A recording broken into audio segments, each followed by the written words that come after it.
जय हिंद दोस्तों, वंदे मातरम। आप सभी का स्वागत है यूट्यूब चैनल जीसीसी पी पर।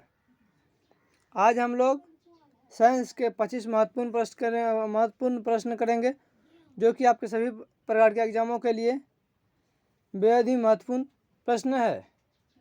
Bihar DElEd entrance, paramedical, ITI, polytechnic, इन सभी एग्जामों के लिए, बिहार पुलिस, इन सभी एग्जामों के लिए साइंस के ये टॉप 25 प्रश्न है। हम चलिए इनको बिना देरी के हम लोग शुरू कर रहे हैं। पहला प्रश्न है लेंस की क्षमता का SI मात्रक क्या होता है? लेंस की क्षमता का SI मात्रक क्या होता है? डायप्टर, एंगस्ट्रम, ल्यूमेन या लक्स? चलिए इनके बारे में हम लोग समझ रहे हैं। क्या होता है लेंस की क्षमता का SI मात्रक? यह होता है डायप्टर। हम लोग डायप्टर को D से डिनोट करते हैं। डायप्टर को D से डिनोट करते हैं। समझ लेते हैं एंगस्ट्रम क्या होता है। ऑप्शन नंबर आपका क्या हो जाएगा? ए हो जाएगा राइट। ऑप्शन नंबर बी के बारे में भी थोड़ा समझ लीजिए। ये क्या है? एंगस्ट्रम। ये एंगस्ट्रम का सिंबल होता है ए। इसको एंगस्ट्रम को सिंबल में ए लिखा जाता है। इनका जो है प्रयोग हम लोग लंबाई को मापने के लिए लंबाई को मापने के लिए करते हैं। ये क्या है? उस लंबाइयों को मापते हैं जो बहुत ही सूक्ष्मतम दूरी होता है, यानी अणु परमाणुओं की माप जो हम लोग करते हैं तो एंगस्ट्रम में करते हैं, वो जो बहुत ही सूक्ष्म कण है। क्या होता है एंगस्ट्रम? ये लंबाई की माप होती है जो कि सूक्ष्मतम लंबाई होती है। अणु परमाणुओं की जो माप करते हैं हम लोग एंगस्ट्रम में करते हैं। कभी कभी ऐसा भी पूछा जाता है कि एक एंगस्ट्रम बराबर कितना होता है। चलिए एक एंगस्ट्रम बराबर होता है, इनका वैल्यू भी जान लेते हैं, 10⁻⁻10 मीटर। एक एंगस्ट्रम का वैल्यू होता है 10⁻⁻10 मीटर। ऑप्शन नंबर सी हम लोग समझ लेते हैं, ल्यूमेन। ल्यूमेन क्या होता है? ल्यूमेन भी क्या है? एक प्रकार से SI मात्रक ही है। तो किनका SI मात्रक है? यह है ज्योति फ्लक्स का। ये ल्यूमेन जो है ज्योति फ्लक्स का ही SI मात्रक होता है। आगे चलिए option number D. Option number D क्या है? लक्स। ये भी क्या SI मात्रक ही है, लक्स। तो क्या होता है लक्स? लक्स होता है रोशनी का SI मात्रक। रोशनी का SI मात्रक क्या होता है? लक्स होता है। यानी जैसे सूरज की प्रकाश हुआ, तारे की प्रकाश हुआ, या चंद्रमा की प्रकाश हुई, इन सभी चीज़ों का जो होता है रोशनी यानी प्रकाश, इन्हीं के SI मात्रक क्या होता है? लक्स होता है। बहुत ही महत्वपूर्ण प्रश्न है। आपके सभी प्रकार के एग्जामों में ये सभी प्रश्न देखने को मिलेंगे डायरेक्ट यहाँ से। तो हम लोग चारों ऑप्शन के बारे में समझ लिए डिटेल से। क्या एंगस्ट्रम होता है? लंबाई की माप। ल्यूमेन क्या होता है? ल्यूमेन ज्योति फ्लक्स का SI मात्रक होता है। लक्स क्या है? ये प्रकाश की SI मात्रक है। और डायप्टर क्या है? डायप्टर को D से डिनोट करते हैं, ये लेंस की क्षमता की SI मात्रक है। चलिए अगला प्रश्न हम लोग देख रहे हैं। अगला प्रश्न है प्रकाश के किरणों के समूह को क्या कहते हैं? प्रकाश के किरणों के समूह को क्या कहते हैं? प्रकाश स्रोत, किरण पुंज, प्रदीप्त या परिकिरणन? तो प्रकाश के किरण के समूह को हम लोग क्या कहते हैं? तो प्रकाश की किरण के समूह को हम लोग किरण पुंज कहते हैं। क्या कहते हैं हम लोग? किरण पुंज कहते हैं। ये क्या होता है? प्रकाश की किरण, ये किरण पुंज यानी प्रकाश की किरण की समूह है। इन्हीं को हम लोग बोलते हैं प्रकाश किरणों के समूह। उन्हीं के समूह को बोलते हैं हम लोग किरण पुंज, में जो किरणों की समूह है। ये प्रकाश स्रोत, तो ये प्रकाश स्रोत हो गया। कहने का मतलब ऑप्शन नंबर ए ही समझ लीजिए। ये जहाँ से प्रकाश निकल रही है वही क्या हुआ? प्रकाश स्रोत हो गया। प्रदीप्त, ये प्रदीप्त मतलब हुआ कि दीप्त पदार्थ, जिन वस्तुओं से प्रकाश निकलती है उनको हम लोग बोलते हैं दीप्त पदार्थ। ये परिकिरणन क्या होता है? ये दीप्त पदार्थ का एग्जाम्पल है, जैसे टॉर्च हो गया, बल्ब हो गया, सूरज हो गया, तारे हो गया, ये सभी क्या है? दीप्त पदार्थ है। प्रदीप्त इन्हीं को बोलते हैं। परिकिरणन क्या होता है? परिकिरणन में क्या होता है? परिकिरणन के कारण ही हम लोग क्या करते हैं? शाम में सूरज को लाल लाल होते हुए देखते हैं, या उगते हुए सूरज को लाल देखते हैं। यह हमारा आकाश नीला जो परिवर्तित होता है वो किस कारण से होता है? ये परिकिरणन के कारण होता है। कहने का मतलब वो जब प्रकाश की किरण एक माध्यम से चलकर किसी दूसरे माध्यम में पड़ने पर प्रकाश की किरण अपनी ही अवस्थाओं में या अपनी ही पथ में विचलित हो जाती है। यही क्रिया क्या कहलाती है? प्रकीर्णन कहलाती है। एक माध्यम से दूसरे माध्यम में प्रवेश करने पर ये विभिन्न रंगों में विभक्त हो जाती है, यही प्रक्रिया प्रकीर्णन कहलाती है। हम लोग चारों ऑप्शन को समझ लिए। प्रकाश स्रोत क्या हुआ, ये जहाँ से प्रकाश निकलती है वही क्या कहलाता है, प्रकाश स्रोत। ये किरण पुंज, उन्हीं प्रकाश के समूह को, किरण के समूह को प्रकाश किरण पुंज कहते हैं। जो इससे प्रकाश निकलता है उसे हम लोग प्रादीप्त बोलते हैं, ये प्रकीर्णन। हम कभी कभी प्रश्न ये भी पूछा जाता है कि आकाश नीला क्यों दिखाई देता है, तो किन के कारण, तो प्रकीर्णन के ही कारण यही देता है। अगर शाम में सूरज लाल क्यों दिखाई देता है, लालिमा, तो किन के कारण, प्रकीर्णन के ही कारण। चलिए अगला ऑप्शन हम लोग देख रहे हैं, अगला प्रश्न देख रहे हैं। क्या है, किसी माध्यम में छोटे छोटे कणों के निलंबन को कहा जाता है। किसी माध्यम में छोटे छोटे कणों के निलंबन को कहा जाता है कोलाइड या पुंज या प्रकाश या इनमें से कोई नहीं। इनका राइट आंसर हो जाएगा क्या, ये कोलाइड। कोलाइड में क्या होता है, दो या दो से अधिक पदार्थों को आपस में जब मिलाया जाता है उसका कण एक दूसरे में घुल मिल जाता है अच्छे तरह से, उन्हीं को हम लोग बोलते हैं कोलाइड। यही कह रहा है प्रश्न है आपका। अब प्रश्न यही था, किसी माध्यम में छोटे छोटे कणों के निलंबन को कहा जाता है। जैसे आप मान लीजिए पानी में ही क्या करेंगे और हम लोग चीनी डाल देंगे, वह क्या होता है, पानी और चीनी पूर्णतः आपस में घुल मिल जाएगा। या पानी और नमक को ले लेते हैं, पानी और नमक को लेंगे तो वह भी क्या होगा विलयन, वह भी पूरा पूर्णतः घुल मिल जाएगा, एक दूसरे से पता नहीं चलेगा एक दूसरे का अपक्षेपण। यही क्या कहलाता है, निकोलाइड विलयन कहलाता है। निलंबन को कहा जाता है कोलाइड। तो ये क्या कहता है, इनके कणों को निलंबन हो जाना, एक दूसरे में आपस में घुल मिल जाना, यही कोलाइड कहलाता है। प्रकाश तो होगा ही नहीं, पुंज भी होगा नहीं, इनमें से कोई नहीं, ये भी नहीं होगा। राइट आंसर आपका हो जाएगा कोलाइड विलयन। चलिए अगला प्रश्न हम लोग देख रहे हैं।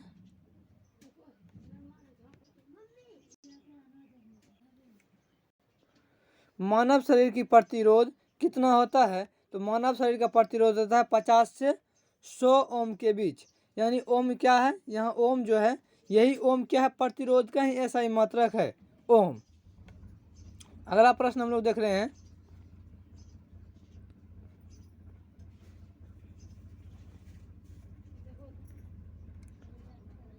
प्रश्न है, किसी बल्ब से 220 वोल्ट पर 2 एम्पियर की धारा प्रभावित होती है तो फिलामेंट का प्रतिरोध होगा, फिलामेंट का प्रतिरोध होगा। हम लोग जानते हैं क्या, ओम के नियम से, ओम के नियम से हम लोग जानते हैं क्या होता है, R बराबर V बटे आई, या I बराबर V बराबर आई आर।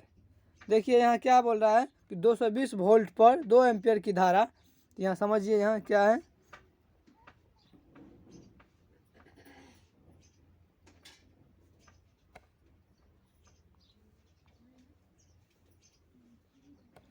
ये क्या है 220 वोल्ट, 220 वोल्ट है, ये आपका प्रतिरोध हो गया यानी R।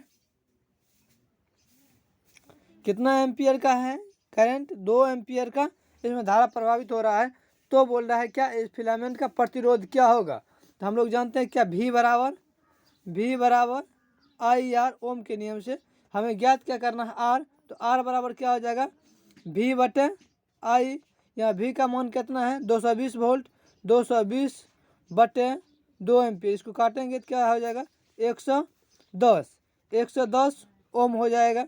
ऑप्शन नंबर आपका बी राइट आंसर हो गया।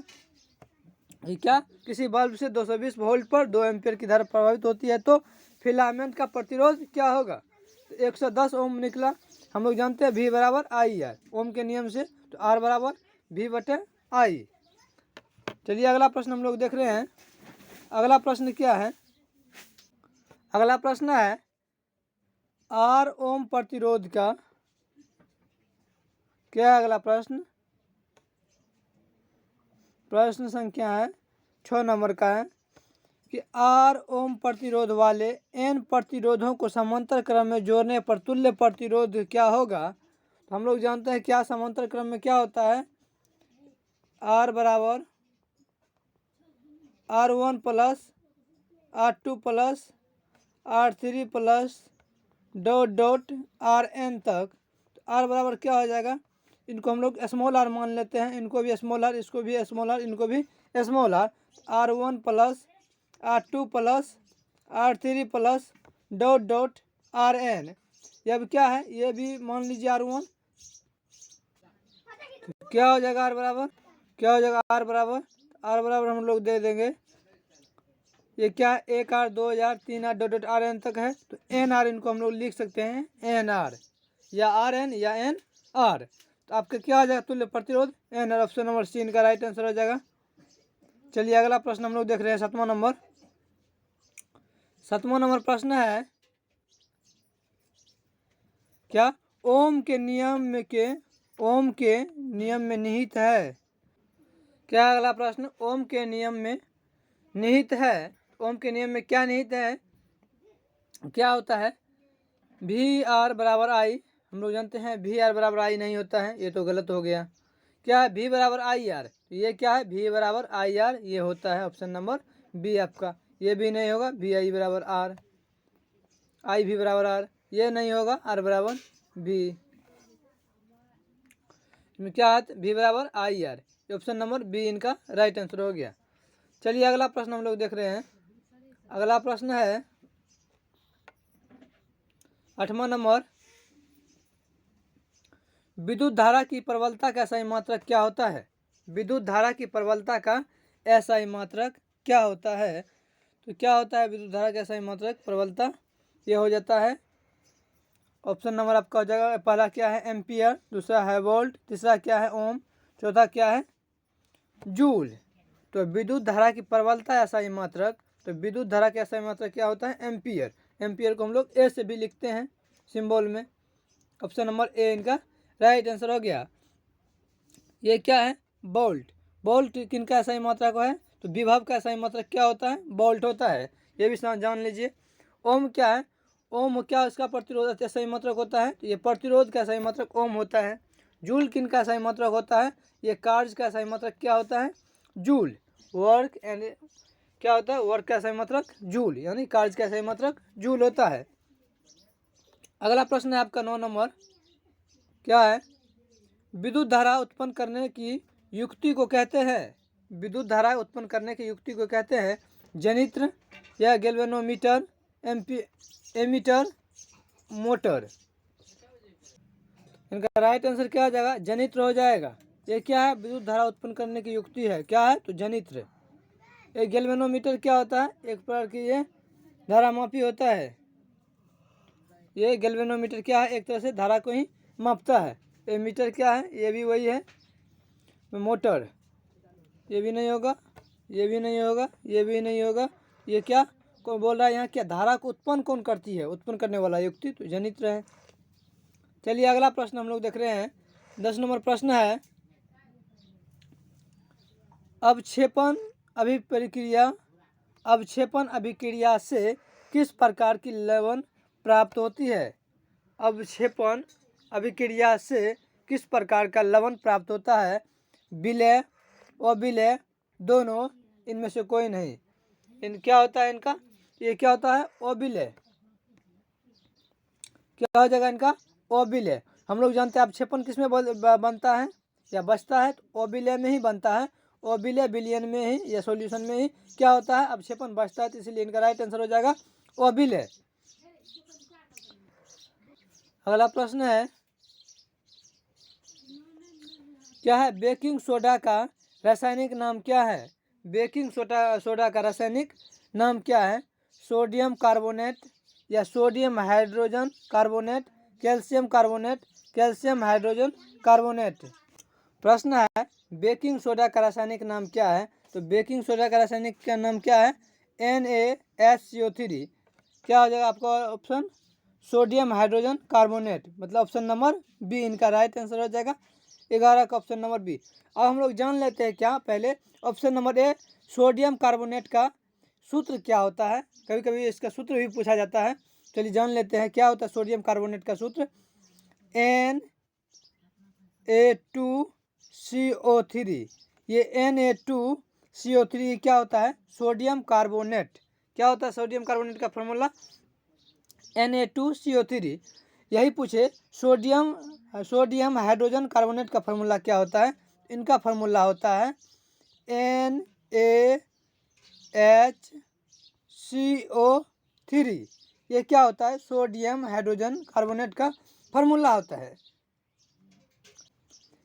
अगला क्या है? Calcium carbonate. आप सी नंबर का देख लीजिए। कैल्शियम कार्बोनेट का सूत्र क्या होता है? कैल्शियम कार्बोनेट का फॉर्मूला होता है CaCO3। ये एक प्रकार से क्या है? एक प्रकार की चूना ही है, इन्हीं को बोलते हैं हम लोग चूना, CaCO3। अगला क्या है?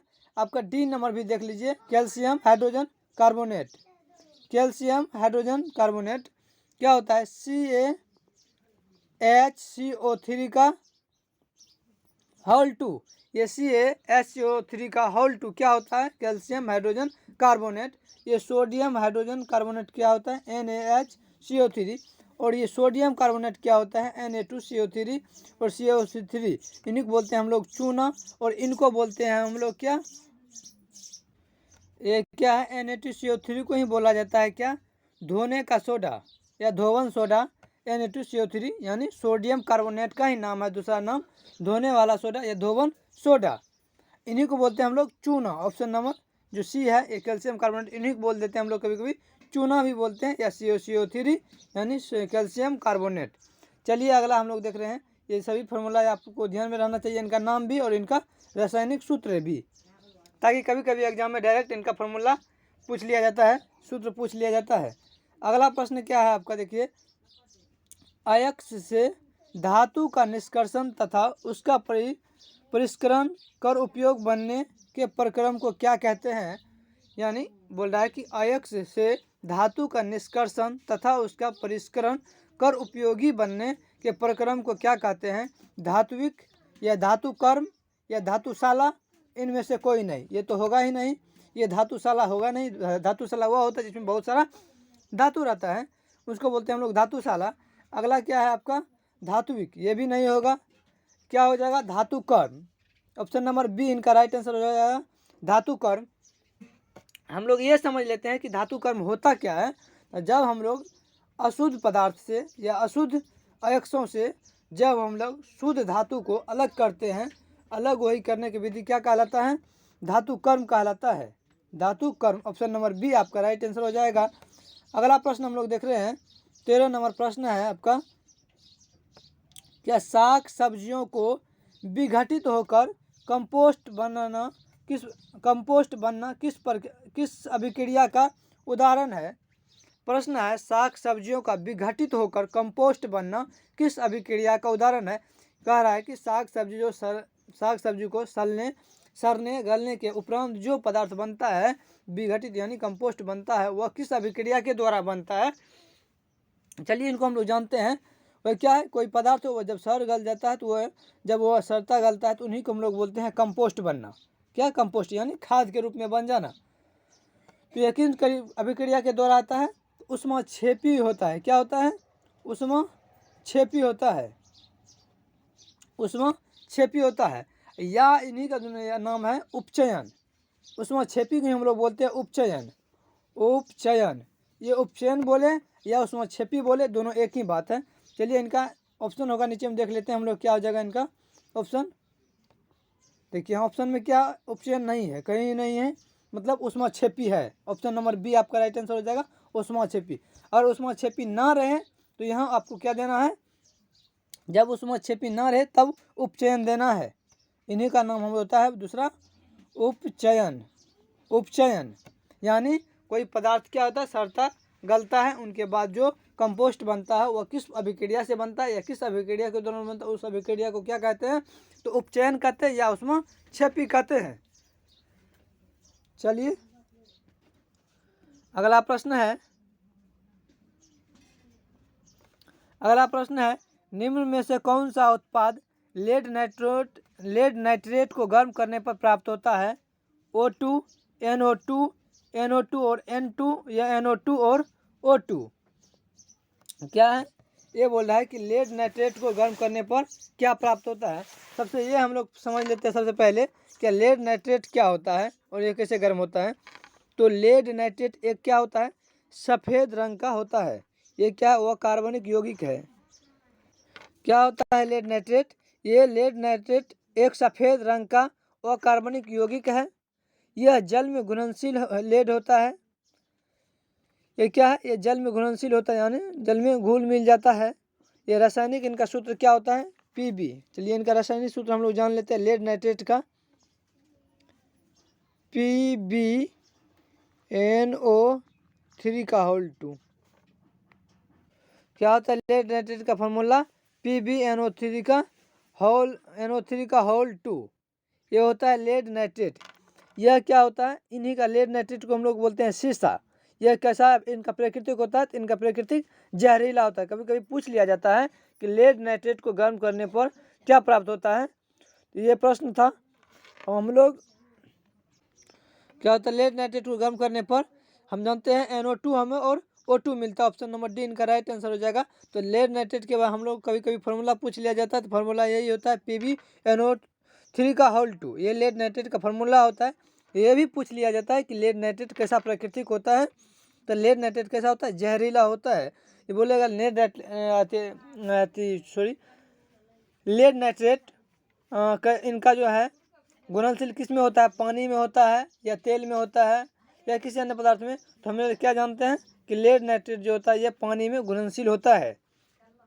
कलर भी पूछ लिया, तो ये कलर पूछ लिया जाएगा, तो कलर कैसा होता है, ये कलर सफ़ेद होता है लेड नाइट्रेट का। लेड नाइट्रेट का ही दूसरा नाम है सीसा। चलिए अगला प्रश्न हम लोग देख रहे हैं, 15 नंबर प्रश्न है आपका। तो यही डबलिंग हो गया है प्रश्न। 16 नंबर है, निम्नलिखित में कौन विजातीय यौगिक है। निम्नलिखित में कौन विजातीय यौगिक है, चूना पत्थर, खारिया, संगमरमर। हम लोग क्या जानते हैं, चूना पत्थर का फॉर्मूला क्या होता है, CaCO3 का होल 2 या CaCO3 या खारिया, ये भी इसमें भी कैल्शियम ही होता है। संगमरमर इसमें भी कैल्शियम होता है।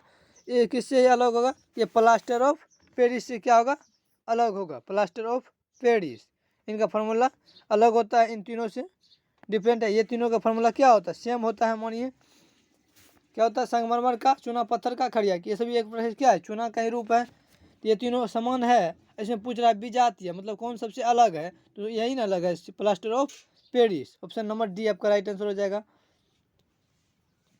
अगला प्रश्न हम लोग देख रहे हैं। अगला प्रश्न है, निम्नलिखित में से pH कौन सा मान क्षारक विलय का मान होता है। क्षारक विलय का मान होता है, तो हम लोग जानते हैं क्या, ये जब 7 से कम रहे तो क्या होता है, ये 7 से कम रहे तो ये अम्लीय होता है। जब 7 रहे तो ये क्या होता है, उदासीन होता है। जब 7 रहे क्या होता है, जब 7 से कम हो तो वह क्या होता है, अम्लीय होता है। जब 7 के बराबर हो तो ये उदासीन होता है, ये उदासीन होता है। जब 7 से अधिक रहे तो ये क्या होता है, क्षारीय होता है। तो ऐसे प्रश्न है, निम्नलिखित में से pH का कौन सा मान क्षारक विलय होगा। यहाँ देखिए 7 के बराबर है तो ये क्या हो जाएगा, उदासीन हो जाएगा। अगर इनसे कम है तो ये 2 है, ये 4 है, ये 6 है, तो ये क्या हो जाएगा, ये आपका हो जाएगा अम्लीय। अम्लीय इसमें क्या हो जाएगा, आपका क्षारक मान पूछ रहा है, तो ये 13 हो जाएगा। ऑप्शन नंबर डी इनका राइट आंसर हो जाएगा, तो 7 से अधिक है। अगला प्रश्न है, क्या कोशिका का पावर हाउस कहा जाता है। कोशिका पावर हाउस किसे कहा जाता है, ये हम लोग जानते हैं माइटोकॉन्ड्रिया को। किनको बोलते हैं हम लोग, माइटोकॉन्ड्रिया के। ये क्या है, कोशिका का पावर हाउस है माइटोकॉन्ड्रिया। ऑप्शन नंबर ए सही है। ऑप्शन नंबर बी हम लोग जान लेते हैं इनके बारे में, ATP। ATP क्या होता है, ATP क्या होता है, ये शरीर में ऊर्जा को संचित करने का काम करता है, इकट्ठा करने का काम करता है। ATP इसमें ऊर्जा का भंडारण रहता है। क्या है, नेफ्रॉन। ये क्या होता है, नेफ्रॉन। ये भी एक प्रकार से क्या है, नेफ्रॉन। नेफ्रॉन तो होगा नहीं, नेफ्रॉन तो एक प्रकार से बनावट है हमारे शरीर में, पार्ट है। फिर क्या है, अनोक्सी शोषण। अनोक्सी शोषण भी नहीं है, होगा इसमें, तो कोई बातें नहीं है अनोक्सी शोषण का। चलिए अगला प्रश्न, किस प्रकार के जनन में जनक के शरीर से कलिका निकलती है, किस प्रकार के जनन में जनक के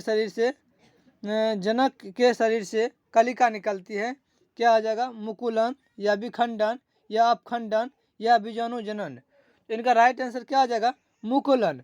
हम लोग ये समझते हैं कि मुकुलन क्या होता है। मुकुलन यही होगा कि जब कोई पेड़ पौधा को हम लोग काट देते हैं तो उनसे क्या होता है, छोटे छोटे फिर उसमें पौधे बनना प्रारंभ कर देता है, या जहाँ से कटता है उसी से क्या होता है, मतलब फिर से वो आगे बढ़ना शुरू कर देता है, छोटा छोटा पत्ता निकल के उसमें वही जो निकलता है उसी को हम लोग बोलते हैं मुकुलन। यहाँ क्या है, जनन में जनक के शरीर से कलिका निकलती है, वही जो छोटे छोटे नया, उसको हम लोग वैसे नॉर्मल भाषा में या अपने गाँव देहात की भाषा में बोलते हैं कि लवगोजी पत्ता या निकल रहा है, या जहाँ से काटते हैं यह पनप रहा है, उनको ऐसे भी बोलते हैं ये पनप रहा है। यही क्या कहलाता है, पनप जो रहा है वही छोटे छोटे उनका नया भाग जो निकल रहा है उसी को बोलते हैं हम लोग मुकुलन। यही बोला है कि जनन में जनक के शरीर से, तो वही जहाँ से पेड़ पौधे को हम लोग काटते हैं वहाँ से क्या होता है, विभिन्न भागों से छोटा छोटा वहाँ फिर से उनका यंग बाहर निकलना प्रारंभ करता है वृक्ष बनने की ओर, पौधे बनने के लिए, वही कहलाता है मुकुलन। ये क्या हो जाएगा? मुकुलन। आपका option number A right answer हो जाएगा। विखंडन क्या हो गया? विखंडन होता है जब कोई क्या है, जीव जंतु वह 2 या 2 से अधिक भागों में विभाजित होता है, यही प्रक्रिया क्या कहलाता है? विखंडन। ये अपखंडन जब ये संचित रहता है, बीजाणु जनन, ये भी नहीं होगा। चलिए अगला ऑप्शन हम लोग देख रहे हैं, अगला आंसर प्रश्न देख रहे हैं 20 नंबर। अगला प्रश्न है मनुष्य में वृक्क संबंधित है पोषण से, श्वसन से, उत्सर्जन से, परिवहन से। ये क्या है, किससे संबंधित है? ये उत्सर्जन से संबंधित है। मनुष्य में वृक्क जो होता है यानी किडनी जिनको हम लोग बोलते हैं, ये किससे संबंधित है? उत्सर्जन से। किडनी क्या करता है काम? ये उत्सर्जन करता है अवशिष्ट पदार्थों का। ये शोषण तो होगा नहीं, शोषण तो होगा सांस लेना। ये पोषण क्या हो गया? पोषण हो गया हम लोग जो खाते पीते हैं, हम लोग संतुलित आहार लेते हैं, वही क्या कहलाता है? पोषण कहलाता है। परिवहन क्या होता है? ये हमारे शरीर में जो है कई भाग है, उससे एक भाग से दूसरे भाग तक, जैसे सांस का आना जाना, ब्लड का आना जाना, यही क्या कहलाता है? प्रक्रिया परिवहन कहलाता है। ये तो उत्सर्जन होता नहीं है। उत्सर्जन क्या है? ये ऑप्शन नंबर सी हो जाएगा उत्सर्जन। ये वृक्क का काम है यानी किडनी का काम है। किडनी बोले, हीमोडायलिसिस बोले या वृक्क बोले, सभी एक ही बात है। ये किससे संबंधित है? उत्सर्जन से संबंधित है। ये उत्सर्जन का कार्य करते हैं। चलिए मैं आपसे विशेष आशा करते हैं कि आप लोग बहुत अच्छे समझ रहे होंगे सभी ऑप्शन को भी और प्रश्न को भी। और आप लोगों को कहीं दिक्कत हो तो आप हमें कमेंट बॉक्स में ज़रूर कमेंट करें। चलिए अगला प्रश्न हम लोग देख रहे हैं, स्वपोषी पोषण के लिए आवश्यक है। स्वपोषी पोषण के लिए आवश्यक है क्या है? CO2, क्लोरोफिल या सूर्य का प्रकाश, या इनमें से सभी। क्या आ जाएगा? सभी हो जाएगा। हम लोग जानते हैं जो स्वपोषी होता है वह क्या करता है? अपना खुद भोजन तैयार करता है। तो जब भोजन तैयार करता है तो उसमें प्रकाश संश्लेषण की क्रियाएँ होती है। प्रकाश संश्लेषण की क्रिया के लिए क्लोरोफिल की भी आवश्यकताएँ हैं, कार्बन डाइऑक्साइड की भी आवश्यकताएँ हैं, जल की भी आवश्यकताएँ हैं, सूर्य के प्रकाश की भी आवश्यकताएँ हैं। उसमें सूर्य के प्रकाश की उपस्थिति में वह क्या होता है? प्रकाश संश्लेषण की क्रिया संभव हो पाती है। तो क्या हो जाएगा? ऑप्शन नंबर डी हो जाएगा राइट आंसर। अगला प्रश्न है आपका, अगला प्रश्न है, प्रकाश संश्लेषण की क्रिया में ऑक्सीजन बाहर निकलता है। प्रकाश संश्लेषण की क्रिया में ऑक्सीजन बाहर निकलता है तो जल से या CO2 से, ग्लूकोज से, डिक्टियोजोम से। तो प्रकाश संश्लेषण की क्रिया हम लोग जानते हैं जल की भी आवश्यकताएँ होती है। यही जो होता है H2O, इसी से क्या होता है? Oxygen gas. यही H2O क्या होता है? विखंडन होता है, इन्हीं का विघटन होता है, माने यही का इसी विघटन होकर क्या करता है? O2 गैस देता है। O2 गैस देता है। हम लोग ये भी कभी कभी प्रश्न पूछा जाता है, प्रकाश संश्लेषण की उपरांत यानी प्रकाश संश्लेषण के पश्चात क्या बनता है? तो क्या बनता है? जल बनेगा या CO2 बनेगा या डिक्टियोजोम बनेगा या ग्लूकोज बनेगा। तो जब ऐसा प्रश्न पूछे प्रकाश संश्लेषण की क्रिया के उपरांत क्या निर्माण होता है, क्या बनता है, तो क्या बनता है, ग्लूकोज बनता है। ऑप्शन नंबर सी, ये ग्लूकोज बनता है प्रकाश संश्लेषण के पश्चात, यानी प्रकाश संश्लेषण क्रिया हो जाती है, उनके बाद क्या बनता है, प्रकाश संश्लेषण क्रिया के बाद तो ग्लूकोज बनता है। इसमें प्रश्न पूछा है प्रकाश संश्लेषण की क्रिया में ऑक्सीजन बाहर निकलता है, तो किन से निकलता है, तो हम लोग जानते हैं H2 से निकलता है, जल से निकलता है, क्योंकि जल का ही क्या होता है, विघटन होता है। जब जल का विघटन होगा तो इसमें क्या हाइड्रोजन भी है और ऑक्सीजन भी है, तो ऑक्सीजन ये बाहर निकल जाता है O2, यही ऑक्सीजन जो निकलता है प्रकाश संश्लेषण के उपरांत, वही हम लोग O2 पेड़ पौधे से के द्वारा निकला हुआ O2 हम लोग ग्रहण करते हैं। चलिए अगला प्रश्न हम लोग देख रहे हैं 23 नंबर, क्या निम्नलिखित में कौन सा पादप हार्मोन है, तो निम्नलिखित में से कौन सा पादप हार्मोन है, यानी कौन सा मनुष्य का हार्मोन नहीं है, पादप हार्मोन मतलब पेड़ पौधे का हार्मोन कौन सा है, तो ये कौन सा हो जाएगा, इंसुलिन। हम लोग जानते हैं इंसुलिन हम ही लोग में पाया जाता है। थायरोक्सिन हार्मोन ये भी हम ही लोग में पाया जाता है। एस्ट्रोजन ये भी हम ही लोग में पाया जाता है। कौन सा नहीं पाया जाता है, तो साइटोकाइनिन। साइटोकाइनिन क्या है, पादप हार्मोन। ऑप्शन नंबर डी इनका आपका राइट आंसर हो जाएगा।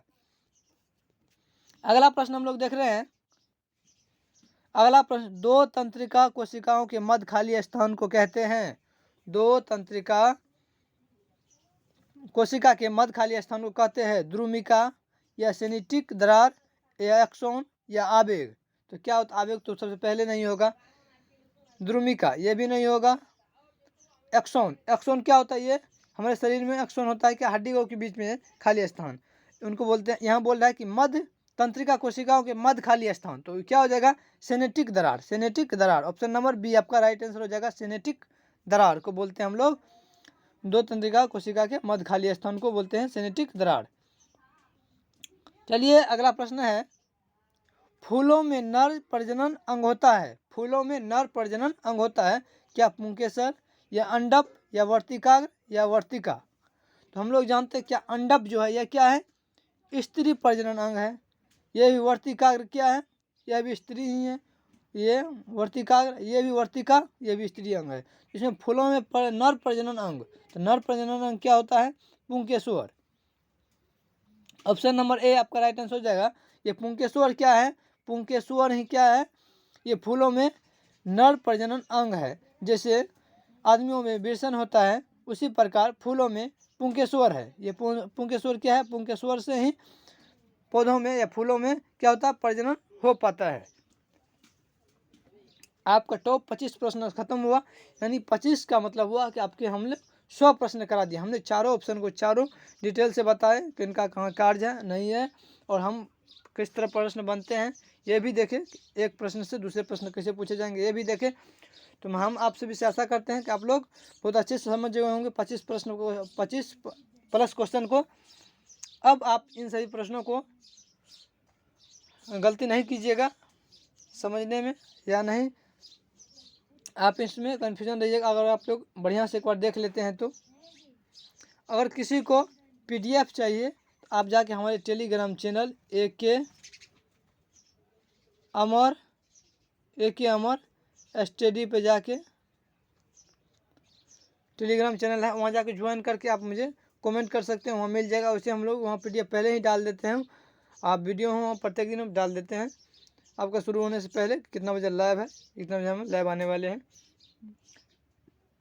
अगला है, अगर आपको किसी को चाहिए PDF या कोई इन्फॉर्मेशन तो आप हमें इस नंबर पे आप व्हाट्सएप कर सकते हैं या कॉल भी कर सकते हैं। ये आपका मोबाइल नंबर रहा, इस पे जो है आप हमें किसी भी प्रकार की इन्फॉर्मेशन के लिए आप मुझे कॉल कर सकते हैं इस नंबर पे। ये आपका कॉलिंग हुआ और व्हाट्सएप दोनों नंबर हैं इसी पर, तो आपको आप कोई भी और कन्फ्यूजन हो तो आप इस नंबर पे संपर्क कर सकते हैं। अगर आप सभी को वीडियो अच्छा लगे तो आप अपने दोस्तों के साथ ज़रूर साझा कीजिए, अपने ग्रुप में शेयर कर दीजिए और लाइक कीजिए। सब्सक्राइब अभी तक नहीं कीजिए है तो सब्सक्राइब कर लीजिए, और अपने कमेंट बॉक्स के माध्यम से कमेंट में अपनी राय ज़रूर दीजिएगा। थैंक यू फॉर वॉचिंग, धन्यवाद।